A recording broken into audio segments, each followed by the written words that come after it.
mang lokaton iti substation ti Ilocos Norte Electric Cooperative iti Bacara, Ilocos Norte. Dito timpa kami ni Acting General Manager Cipriano Perry Martinez kadito na nakamat nga proyekto. Isa dino kat adadun tupay nga substations ton iti maia-plastar tapno alisto iti serbisyo nga paay iti Ilocos Norte Electric Cooperative. End of this month, no?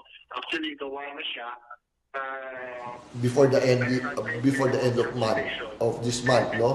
Actually, gawa na siya. That's a 10 megawatt substation, 10 MVA substation. Gawa na siya, hinihintay na lang natin, nililinyahan na lang ng NGCP, no? Minimetrohan na lang NGCP at saka getting approvals from the government agencies. But ang sinasabi sa akin ng mga engineer by next week, I think, we should inaugurate that and energize that. Makakatulong yon so much dun sa supply ng not only Bacara, ang immediate na sinusupplyan nun. Ni Acting General Manager Cipriano Perry Martinez. Damag bali po diti inek para ti IFM News, Idol Bernard Ver, Tatak RMN. IFM News. IFM News.